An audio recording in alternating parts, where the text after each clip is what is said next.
Sualım belədir ki, yəni sonuncu dəfə biz Neftçilər xəstəxanasında bir hadisə baş vermişdi. Yəni biz çəkiliş üçün getdik.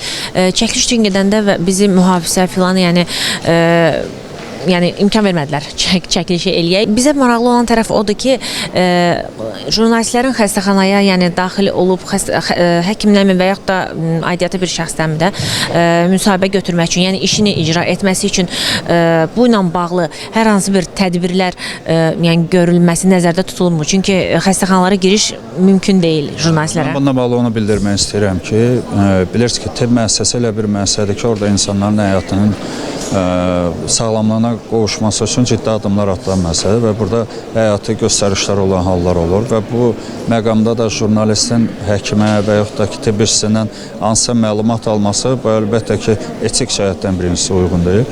Amma biz bu məsələləri necə tənzimləyirik? Bizim müvafiq departamentimiz var və sizin hər hansı bir, biz xəstəxanalarda bəlli bir, bilirsiniz ki, infeksion kontrolların həyata keçirilməsi üçün xəstəxana daxilinə kənar şəxslərin bəlli bir mərtəbələrdən, bəlli bir bölümlərdən yuxarı buraxılması qadağandır. Bəlli bir saatlar var ki, xəstələrin yanına qohumları qəbula gələ bilər və onları ziyarət edə bilərlər.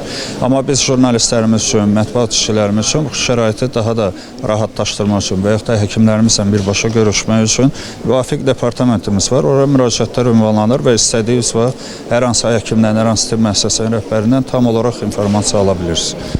Yəni xəstəxana daxilində və yaxud da həyətində, heç daxil demirəm, həyətində misal üçün müsahibə almaq üçün. Xəstəxana həyəti və yaxud da ərazisi elə bir ərazidir ki, orada xəstə qohumları, xəstənin özü və bu informasiya almaq üçün sizə məlumat lazımdırsa, bizim müvafiq departamentimizə müraciət edin.